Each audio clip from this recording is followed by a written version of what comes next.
Hello, hello, hello. How are you doing? Merry Christmas Eve. And if you know what that reference is, we can still be friends. So I just thought I would pop on, even though I did say I was going to take a couple of days off of the videos, but I have been doing some coaching and it's been bugging me. So I thought I should come on because I know there is somebody out there who needs to hear this too. It is okay for you to say no. It is okay for you to walk away. It's okay for you to say, I've had enough of that. It's okay for you to protect your mental health, your spiritual energy, your physical health, all of it. You are perfectly and 100% within your rights to do that. What we often do though is we want to protect someone else's. We want to protect their feelings. We want to protect their energy. We want to protect what they think about us. Screw that. Screw that, you guys. Nobody else but you is going to protect your energy the way that it should be, because nobody else knows how you're feeling. Nobody. So if someone is doing something that is rubbing up against your boundaries, let them know. Advocate for yourself. But please understand, the holidays do not supersede your absolute innate right and necessity to say no to things that are not good for you. It's your job, my friends, my sweet souls, to protect your inner peace.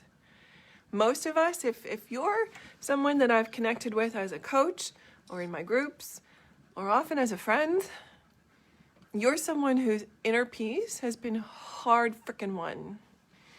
You've worked hard at it. You're probably still working hard at it. It's a lifelong endeavor. And do not let the actions of someone else disturb that. You have control over that 100%.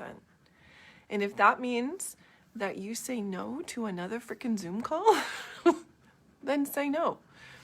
You don't need an explanation. Thank you for thinking of me. This isn't the time. I can't do that. I'm not doing that. No thanks. Simple. And I know that especially with family, there's often pushback. And one thing that I learned a long time ago from a counselor who was such a blessing in my life. She was really, she studied Buddhism. She's very spiritual along with being a trained counselor. She taught me this art of deflection. And this might come in handy for many of us. And it's also within that, there is this little piece called the non-answer. I'm sure there's a technical term for it somewhere, but that's the one that I remember. And it's basically not answering questions you don't need to answer. If someone asks you a question and you're not interested in discussing it or talking about it or going any further with it, don't answer. And that doesn't necessarily even mean not responding. It just means not answering that question. And what does that look like? Let's take the Zoom call, for example. Someone wants to have another Zoom call and you are zoomed out. Your mental energy is toast. You've got things to do. You're starting to feel that anxiety popping up, or you just really don't want to. You've just had enough. So you say, no, thanks. And they come back with, why? What are you doing? Now this is a manipulation tactic on their part. And many people do this. We've learned this through, parent to child, movies. We see this happen where you just keep pushing hard enough and someone will fall in love with you, right? It doesn't work that way. That's manipulation. And if that's what your relationships are based on, it's not great. So they say, why? What are you doing? The deflection or the non-answer is simply, I hope you have a great day. You see how that puts period in that conversation without, screw you, get lost, leave me alone, or making up some BS that you might get busted for that just adds layers of crap in your life. The integrity of yourself means you've got to be truthful. the way you handle this is just simply not responding. So if you're at Christmas dinner, you know, and the proverbial drunk uncle is asking you, you know, why aren't you married? Why aren't you 2.5 kids? Why did you do this? So you should. Simple. A non-response. Pass the mashed potatoes, please. Another great way is to deflect with a question back at them. So, you know, uncle is saying, why aren't you married yet? And you say something just very simple. So how is the work going?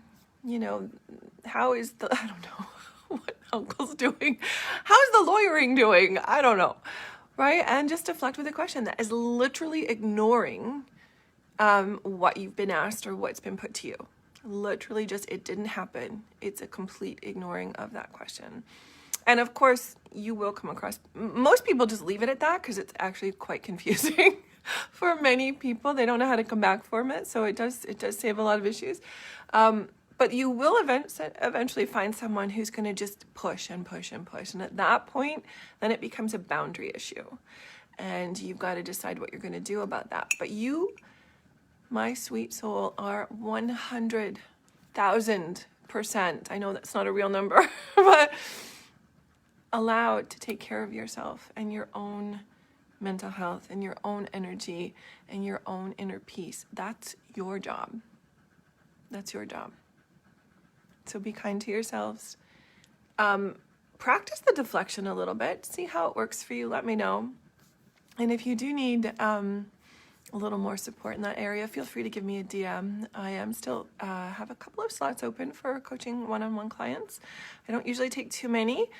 And keep your eyes and ears open. While I will be taking the next couple of days off, you're going to be seeing a big announcement about a new program coming up in January. And a new workshop that is coming up as well.